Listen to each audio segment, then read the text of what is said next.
এ পর্দার আম্মা জানের দল, ও পর্দার মাগো, একটু চিন্তা করে দেখো। তুমি নাটক সিনেমা দেখো, এটা তোমার কাছে বড় মজা লাগে, বড় ভালো লাগে। ও মা, যদি একটাবার তুমি চিন্তা করে দেখো, এটাই তোমার জীবনের শেষ সময় যদি হয়ে যায়, কখন ডাকটা চলে আসে কারোর জানা নাই। আমার অনেক আম্মা জানে না, পর্দায় বসে আছো, একটু চিন্তা করে দেখো, তুমি বেপরদায় করতেছো। আহারে, তোমার জীবনটা এমন ভাবে এত সস্তা তো আল্লাহ বানায় নাই, তোমার জীবনটাকে তো বড় দামি বানায়ছে আল্লাহ পাক রব্বুল আলামিন।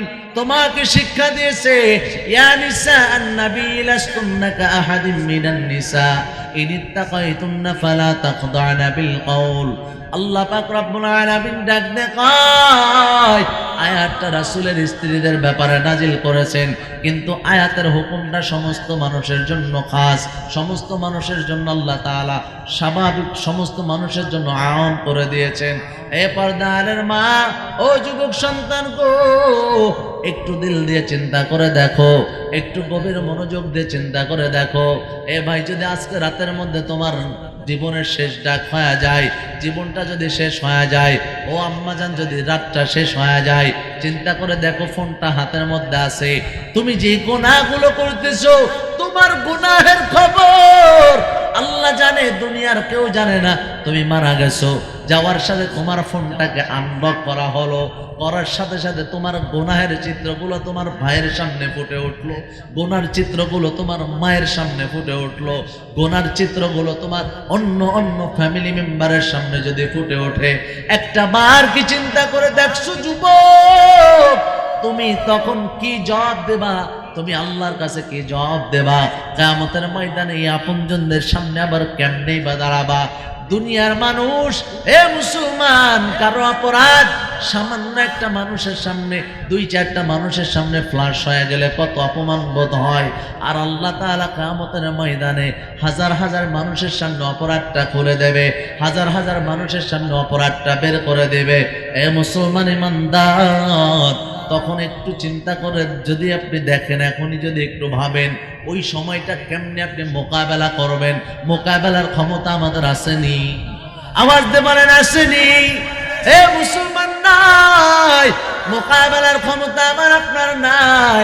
জাহান্নামের আযাব বড় ভয়ঙ্কর, দুনিয়ার আগুন সহ্য করার ক্ষমতা আমার আপনার নাই।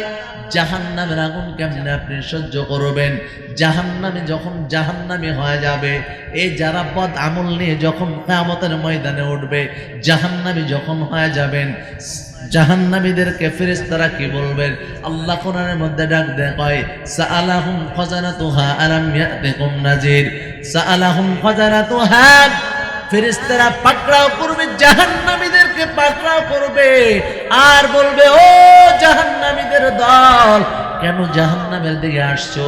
কেন জাহান্নামের দিকে আসছো? এই জাহান্নামের কথা কি দুনিয়ার থেকে শোনো নাই? জাহান্নামের কথা কি তোমাদেরকে আলেমরা শোনায় নাই?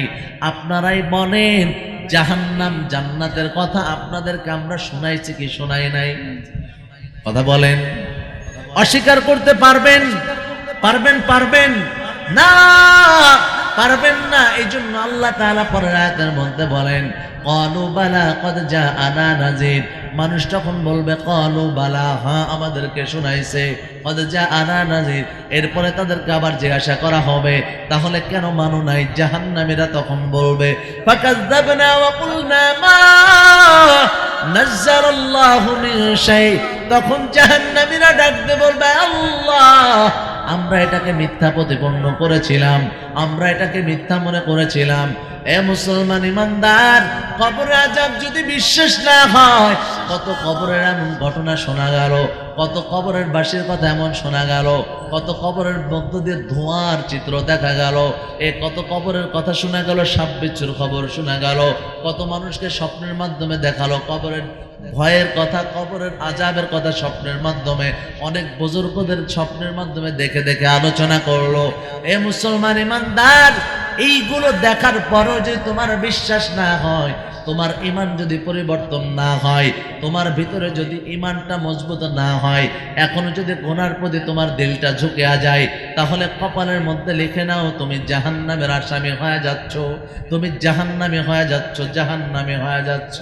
ও পর্দার মা, বেপরদে যখন ঘুরো, বেপরদা অবস্থায় যদি তুমি ঘুরো, আল্লাহ রাসূল বলেন যখন নারীদের দিয়ে কোনো পুরুষ তাকায়, খারাপ মন মানসিকতা নিয়ে যদি কোনো নারীর দিয়ে তাকায়, আর এই বেপরদায় চলার কারণে যদি কোনো পুরুষ লালসার চোখে তাকায়, ওই নারীর আমল নামায় জিনার গুনাহ লেখা দেওয়া হয়। জোরে কন্যা নাউযুবিল্লাহ, জোরে আওয়াজ দিয়ে বলেন না নাউযুবিল্লাহ।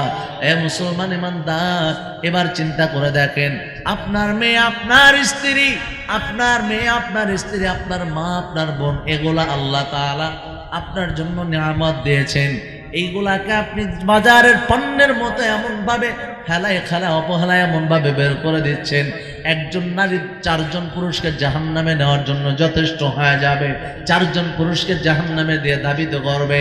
1 নম্বরে স্বামী, 2 নাম্বার স্বামীর পরপরই 2 নাম্বারে নিয়ে যাবে বাবাকে, 3 নাম্বার এর পরবর্তীতে নিয়ে যাবে তার ভাইকে, এর পরবর্তীতে নিয়ে যাবে বড় ছেলেকে।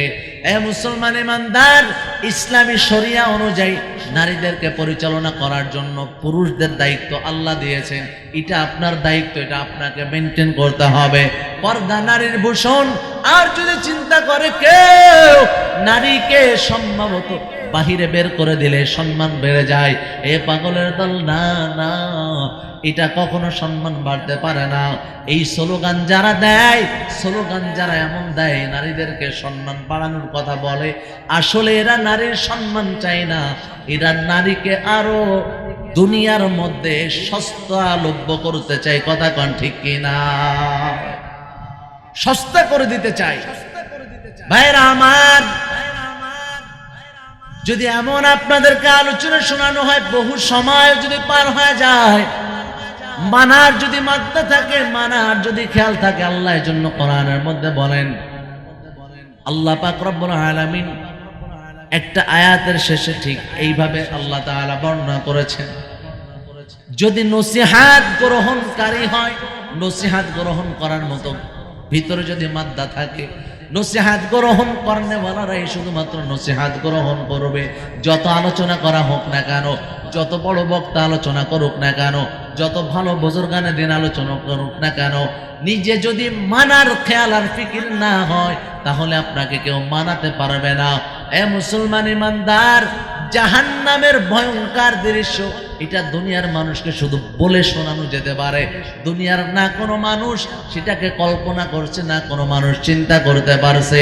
জাহান্নামের ভয়ঙ্কর অবস্থা এত ভয়ঙ্কর, যে সূর্যটাকে আমরা দেখে 9,30,00,000 মাইল দূরে আল্লাহ পাক রব্বুল আলামিন কিয়ামতের ময়দানে এই সূর্যটাকে জমিনের দিয়ে ঘোরায় দিয়ে আল্লাহ বলবেন, সূর্যের পিঠটা জমিনের দিয়ে দেওয়া। অথচ চৈত্র মাসের মধ্যে তাকায় দেখেন মানুষ কত ছটফট করে। এ মুসলমান ইমানদার, এই সূর্যের মুখটাকে দুনিয়ার মধ্যে ঘোরায় দেওয়া হবে। আর জাহান্নামীদের ব্যাপার আল্লাহ তাআলা বলবে, সূর্যের যত তাপ আছে এগুলার মাথার উপরে ছাড়তে শুরু করো, মাথার উপরে ছাড়তে শুরু করো। ভাইরা আমার, একটু দিলটাকে নরম করে সামান্য সময়ের জন্য চিন্তা করেন, চোখ থেকে যদি 2 ফোঁটা পানি বের হয়, আল্লাহর কাছে এই চোখের পানি ফোঁটা আল্লাহ পাক রব্বুল আলামিন আমার আপনার জন্য নাজাতের ওসিলা হিসাবে কবুল করে নিতে পারে। জোরে কন্যা ঠিক কি ঠিক না? ভাইরা আমার, এ মুসলমান ইমানদার, জাহান্নামের আওয়াজ, কবরের আওয়াজ যদি কোনো মানুষ শুনতো, আল্লাহ রাসূল বলেন, আল্লাহ তাদাফানু, তোমরা কখনো তাকে দাফন করতে যাইতে না। কবরের অবস্থা যদি তোমরা শুনতা, কবরের চিৎকারের আওয়াজটা কেমন হতে পারে, কতটা ভয়ঙ্কর, যদি তোমরা এটা শুনতা কখনো এমন চিন্তা করতে পারতা না। দুনিয়ার মানুষ খাওয়া নাওয়া ঘুমটা সব শেষ হয়ে যাইতো। এ মুসলমান ইমানদার, একটা ঘটনার মধ্যে এমন আসছে, একজন বুজুর্গানে দিন আল্লাহ পাক রব্বুল আলামিন তাকে কাশফ চোখ খুলে দেওয়ার পরে তিনি যাচ্ছেন, একটা কিতাবের মধ্যে আসছে, কিতাবের মধ্যে ঘটনাটা এভাবে আনা হয়েছে, কবরের হালাত, কবরের জিন্দেগির ভিতরে এই ঘটনাটা আনা হয়েছে। বুজুর্গানে দিন হঠাৎ করে একটা কবরের পাশে যাওয়ার সময় হঠাৎ করে কবরের মধ্য থেকে তিলাওয়াতের আওয়াজ কানে ভেসে আসছে। কানে ভেসে আসার পর উনি আবার চোখ বন্ধ করে কিছু সময় কথা বললেন। কথা বলার পর কবরওয়ালা ডাক দিয়ে কয়, আল্লাহওয়ালা, এই কবরের মধ্যে আমি একদিন নাই, বহুত সময় ধরে পার করতেছি, তবে আমি আল্লাহর কাছে দোয়া করেছিলাম একটা দোয়া, আয় আল্লাহ, আপনি আমাকে এমন একটা তৌফিক দেন, এমন একটা তৌফিক দেন, দুনিয়ার মধ্যে কোরআন তেলাওয়াত করে তো মনটা ভরে নাই, এত পরিমাণ কোরআন তেলাওয়াত করেও মনটা ভরে নাই, আমি যেন কবরে যেও কোরআন তেলাওয়াত করতে পারি, এমনটা কবুল করে নেন।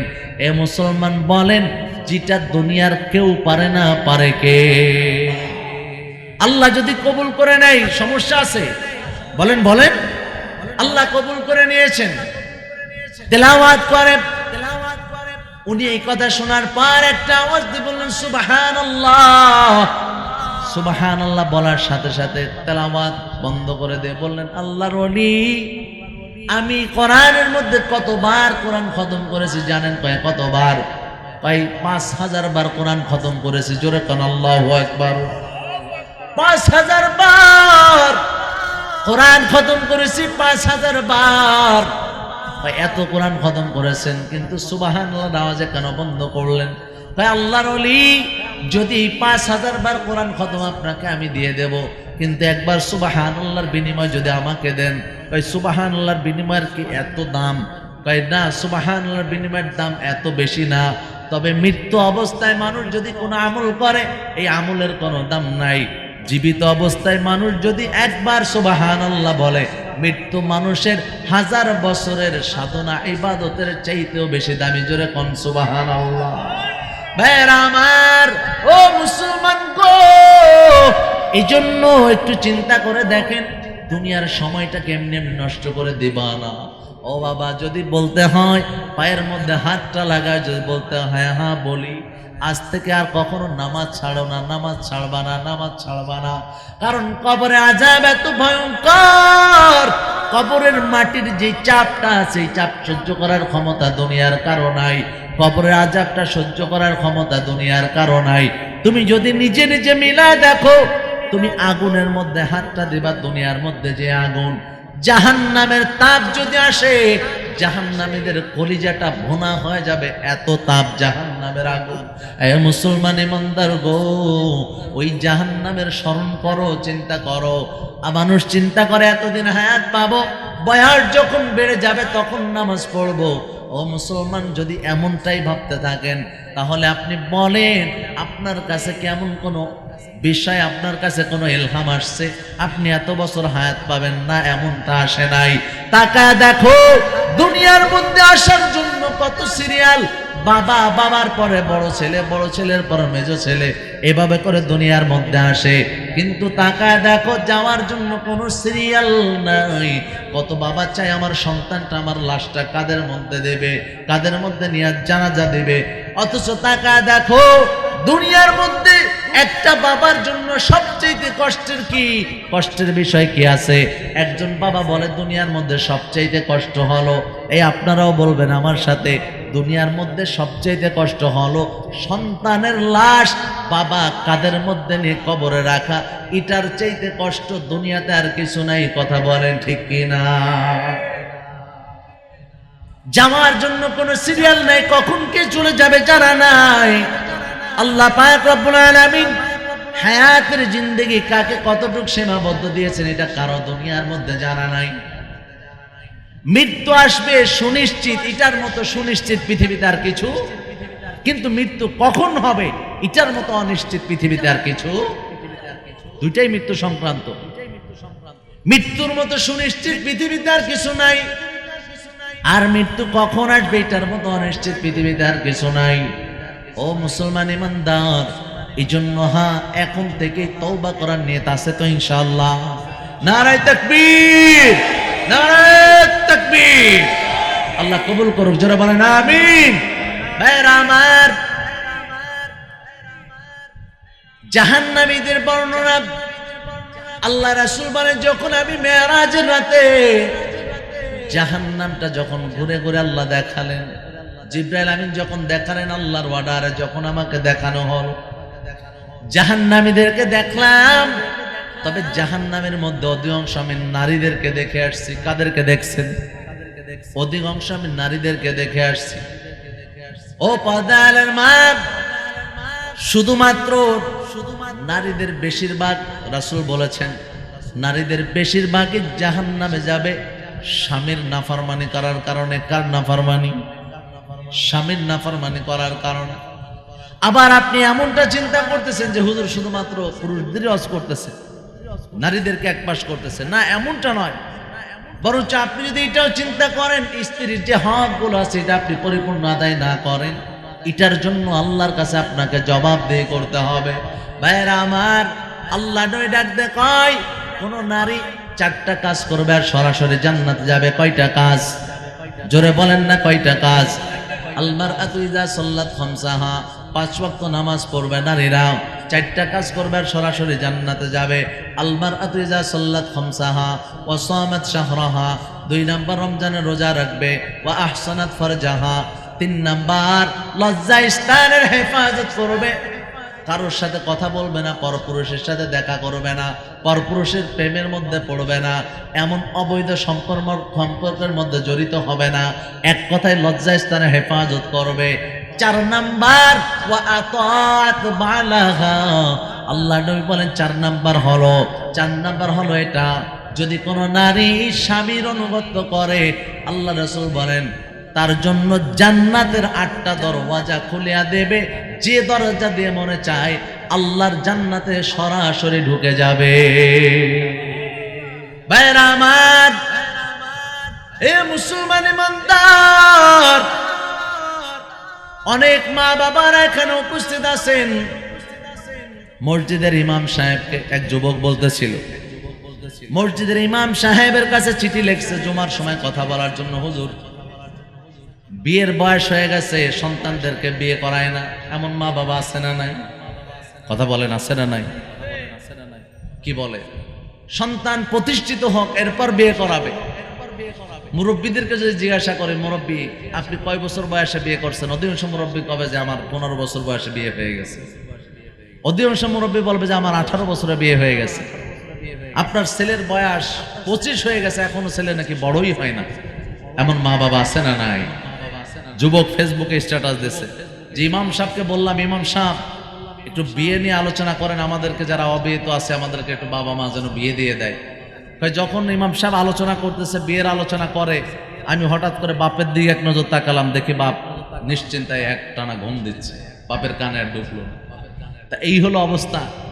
এখন আপনাদের যদি সন্তান বিয়ের বয়স হয়ে যায় আর মা বাবা সন্তানকে বিয়ে না দেয় আর গুনার মধ্যে লিপ্ত হয়, এই গুনার দায়ভার কার উপর আসবে? জোরে বলেন, বাপ মার উপরে আসবে।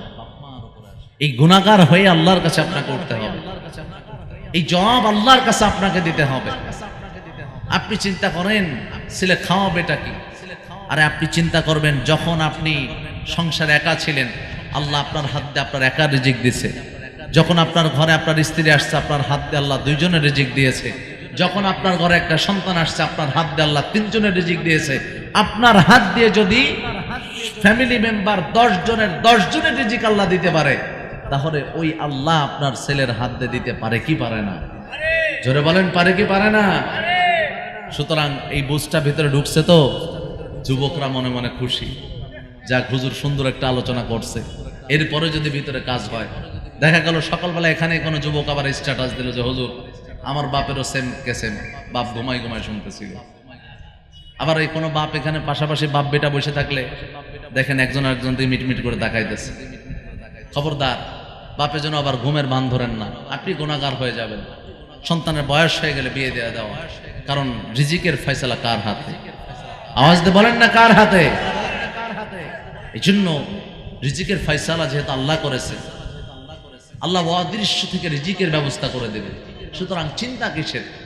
আল্লাহ সকলকে বুঝদান করুক। জোরে বলেন আমিন, আরো জোরে বলেন না আমিন।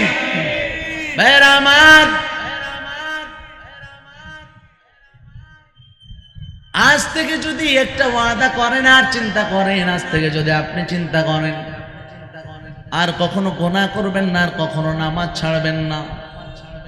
যে আলোচনাগুলো করলাম এই জায়গা থেকে যদি আপনারা একটা বারের জন্য দিলটা দেখে আপনি প্রশ্ন করেন, জীবনটাকে এমন ভাবে পার করেছেন, এমন ভাবে পার হয়ে গেছে, কি করলাম আর কোথায় চলতেছে। ও মুসলমান ইমানদার, যদি অন্তরের মধ্যে কোনো মুনাফিকি না থাকে, অন্তরের মধ্যে যদি কোনো মুনাফিকি না থাকে, আল্লাহ পাক রব্বুল আলামিনের যদি খাঁটি দয়া পেতে চান, আল্লাহ পাক রব্বুল আলামিনের কাছে যদি খাঁটি তওবা করতে চান, আপনাদের সকলের কাছে আমি একটা দাবি করব, খাঁটি নিয়ত যদি হয়, খাঁটি নিয়তে দুটি হাত আমার আল্লাহকে দেখায়া দেন। নারায়ে তাকবীর, নারায়ে তাকবীর। আয় আল্লাহ, আমার এতগুলো ভাই আপনার কাছে হাত দুটো উঁচু করে দিয়েছে, আল্লাহ তওবা করার নিয়ত করেছে, জীবনে যত গুনাহ করেছে সমস্ত গুনাহকে মাফ করে দেন। জোরে বলেন আমিন। আল্লাহ আজ থেকে আর নামাজ ছাড়বে না, সকলকে কবুল করে নেন, বলেন আমিন। আল্লাহ মা বোনেরা বেপরদায় চলবে না, কবুল করে নেন, বলেন আমিন। যুবকরা আর গুনাহে জড়িত হবে না, কবুল করে নেন, বলেন আমিন। যুবকরা নামাজ পড়বে, এই মানুষগুলাকে 5 ওয়াক্ত নামাজি বানায় দেন, সকলে বলেন না আমিন। আল্লাহ সকলকে কবুল করুক, জোরে কন না আমিন। ভাইরা আমার, আপনাদের যে মাদ্রাসাটা এখানে উপস্থিত আছে, দ্বীনের একটা মারকাজ, দ্বীনের মারকাজ। যে এলাকা দিয়ে তালেবুল ইলম, কোরআনওয়ালারা, কোরআনের ধারক বাহকরা চলাফেরা করে, এই বাচ্চারা যারা চলাফেরা করে, বলে তাদের ওসিলায় আল্লাহ পাক রব্বুল আলামিন কবরে আযাবটাকে 40 দিন মাফ করে দেয়। জোরে কোন সুবহানাল্লাহ। ভাইরা আমার, আপনাদের যে দ্বীনের মারকাজ আল্লাহ এখানে কবুল করেছেন, এটা এলাকাবাসীর জন্য রহমত। কথা কোন ঠিক কি না? এটা টিকায় রাখার দরকার আছে না নাই? আওয়াজ দিয়ে বলেন আছে না নাই? যেহেতু এটা আপনাদের টিকায় রাখার দরকার, এই জন্য সর্ব অবস্থায় সমস্ত বিষয়ে আপনাদের দিলটাকে উজাড় করবেন ইনশাআল্লাহ। পারবেন তো ইনশাআল্লাহ? ছোট বাচ্চাদের প্রতি আপনাদের নেক নজর রাখবেন। খবরদার কখনো এমন যেন না হয়, আপনার ছোট বাচ্চাটা আছে, চিন্তা করবেন। ছোট বাচ্চারা ত্রুটি করে, ভুল করে, এটাই স্বাভাবিক। কথা কোন ঠিক কিনা? তাকাবেন আর চিন্তা করবেন, আহারে কত দূর থেকে বাচ্চাটা আসছে, মা বাবার কোলে থাকতে পারে নাই, মা বাবার কোলে না থেকে কোরআন শেখার জন্য এই স্যাক্রিফাইস করতেছে। চিন্তা করবেন নিজের সন্তানটাকে দিতে পারেন নাই, দোয়া করবেন। আর বাচ্চাদের মাথায় হাত রাখবেন আর দোয়া করবেন।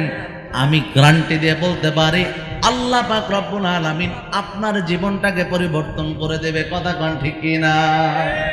এই জন্য বিশেষ করে আপনাদের ইমাম সাহেব অত্যন্ত ভালো মনের মানুষ, আমার সঙ্গে বারংবার যোগাযোগ করেছে, বারংবার কথা বলেছে, এত পরিমাণ ফোন দিয়েছে। আমার মনে হয় 1 বছরে যে প্রোগ্রামগুলো করি, আজকে তো অনেক কষ্ট হয়েছে আসতে, আমি শারীরিকভাবে যতটা ভেঙে পড়ছি, এতটা ধুলায় ধুলায় গার অবস্থা প্রচন্ড খারাপ। আপনাদের এখানে এসে একবার গোসল করতে হয়েছে, রাস্তার কন্ডিশন এত ভালো, এত অবস্থা, তো তার ভিতর দিয়ে আমি তো চিন্তা করছি যে আজকে হয়তো আলোচনা করতেই পারবো না। এর মধ্য দিয়ে ভোট দিয়ে তাকাতে তাকাতে 10টা পর্যন্ত বেজে গেছে, 10টা হয়েও গেছে। আলহামদুলিল্লাহ, যে আলোচনাগুলো আপনাদেরকে শোনাতে পারলাম বা শোনাইছি, সর্বপ্রথম আল্লাহ আমাকে আপনাদের সকলকে আমল করার তৌফিক দান করুক। জোরে বলেন আমিন। আপনাদের ইমাম সাহেব এতবার আমাকে ফোন করছে, বারবার চিন্তা করছে ডেট যেন মিস না হয়ে যায়। আর আমার একটা আদত আছে, অভ্যাস আছে, আলহামদুলিল্লাহ সুম্মা আলহামদুলিল্লাহ, যদি কখনো কোনো ডেট আমি গ্রহণ করছি, কারণ একটা কথাই আমি সবসময় বলি, কোরআনের আলোচনা করার জন্য যে যোগ্যতা আসলে দরকার, এই যোগ্যতা আসলে আমার নেই। আমরা অনেক সময় চেয়ারে বসাতে গেলে আগে যোগ্যতা দেখি। আমরা কি দেখি? যোগ্যতা দেখি। কিন্তু আল্লাহ যদি কাউকে কবুল করে, আগে চেয়ার দিয়ে তারপরে তার মধ্যে যোগ্যতা দেয়। কথা কোন ঠিক কি ঠিক না? জোরে বলেন ঠিক কি ঠিক না? তো আমি এমনিতেই স্বীকার করি, আসলে কোরআন হাদিসের কথা বলার মতো কোনো যোগ্যতা নেই। বড় বড় আলেমরা বসে থাকে, প্রচন্ড পরিমাণে মহাব্বত করেন, ভালোবাসার জায়গা থেকে অনেক সময় কথা বলি, ত্রুটি বিচ্ছেদ অনেক কথা হয়ে যায়। তো তার মধ্য দিয়েও যে পরিমাণ ফোন আমাকে করছে, এত ফোন মনে হয় সমস্ত প্রোগ্রাম মিলে এতগুলো ফোন আমার কাছে যায় না। আলহামদুলিল্লাহ, তারপরও তার ফোনটাকে আমি যথেষ্ট মহাব্বতের সাথে গ্রহণ করছি। আল্লাহ এই যে আমাদেরকে আলোচনা শুনলেন, আবার শোনালাম, এই মহাব্বতটাকে আল্লাহ জান্নাত পর্যন্ত পৌঁছায় দিক। জোরে বলেন আমিন। জোরে বলেন আমিন। ربنا ظلمنا أنفسنا وإن لم تغفر لنا وترحمنا لنكونن من الخاسرين يا أول الأولين يا آخر الآخرين يا رحيم المساكين يا ذا القوة المتين يا أرحم الراحمين মেহেরবান মালিক পরওয়ারদিগার আলম মাওলা গভীর রজনী পর্যন্ত আপনার কিছু দ্বীনী বান্দাদেরকে নিয়ে হাত উঁচু করেছি আল্লাহ। কোরআন ও হাদিসের আলোচনার একদমই অযোগ্য নালায়েক, জানি না কেন এরপর আপনি কবুল করে নিয়েছেন আল্লাহ। আমার মতো মানুষের জবান থেকে যে কথাগুলো বের করেছে আল্লাহ, আমাকে এবং সকলকে আমল করার তৌফিক দেন। মেহেরবান মালিক পর্দার আলে কুতুমা হাত উঁচু করেছে, আমরা যারা হাত উঁচু করেছি সকলকে মেহেরবানি করে কবুল করে নেন আল্লাহ। আজকের মাহফিলকে কবুল করে নেন। আজকের মাহফিলকে এই মহল্লাবাসীর জন্য নাজাতের ওসিলা বানায় দেন আল্লাহ। আমরা যারা হাত উঁচু করেছি আমাদের অনেকের মা নাই, বাবা নাই আল্লাহ। অনেকে বাড়িতে যে দেখবে তার মা নাই, বাবাও নাই। বাড়িতে যা দেখবে বাবার জায়নামাজ টুপিটা আগের জায়গায় ঝুলন্ত, বাড়িতে যা দেখবে মার তসবিহ জায়নামাজটা আগের জায়গায় ঝুলন্ত। ওই মা বাবা দুনিয়ায় নাই, ওই মা বাবাকে আপনি মেহেরবানি করে মাফ করে দেন আল্লাহ। কত মানুষ এই মহল্লাতে চলে গেছে, যারা দুনিয়াতে বিদায় নিয়েছে সবাইকে মাফ করে দেন। আজকের এই মাহফিলটাকে গোটা এলাকাবাসীর জন্য নাজাতের ওসিলা বানায় দেন আল্লাহ। মাদ্রাসা মসজিদকে মেহেরবানি করে কবুল করে নেন।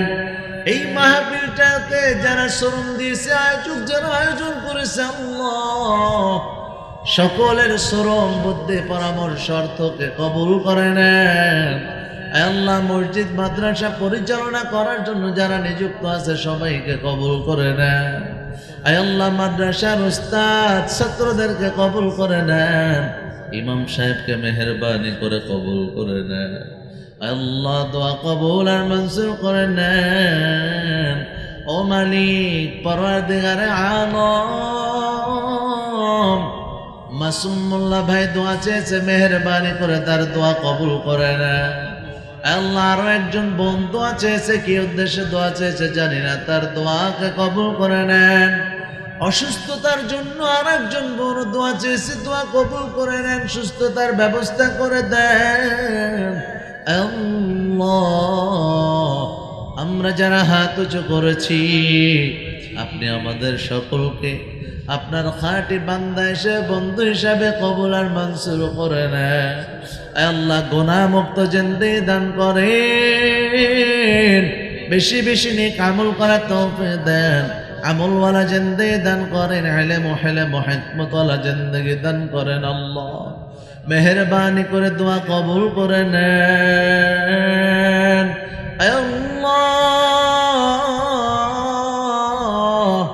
আমার পাশে আজকের মাহফিলের সভাপতি সাহেব বসে আছে আল্লাহ, দ্বীনের একজন খাদেম আল্লাহ। হুজুরের হায়াতের মধ্যে বরকত দান করেন, মেহেরবানি করে দোয়া কবুল আর মঞ্জুর করে নেন আল্লাহ। এলাকার মধ্যে আপনার খাস রহমত বর্ষণ করেন, আল্লাহ কোরআনের পাখিরা, ছোট ছোট বাচ্চারা, তালেবুল ইলমরা ঘোরাফেরা করে, তাদের ওসিলায় মহল্লাতে সমস্ত আযাব গজব মুসিবত উঠায় নেন।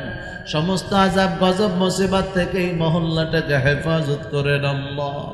আয় আল্লাহ, যে সমস্ত ভাইয়েরা ছোট ছোট বাচ্চাদের জিম্মাদারি নিয়েছে, আয় আল্লাহ, যে সমস্ত ভাইয়েরা ছোট ছোট বাচ্চাদের জিম্মাদারি নিয়েছে, আল্লাহ কিয়ামতের ময়দানে তাদের জিম্মাদারি আপনি নিজে হাতে নিয়েন আল্লাহ।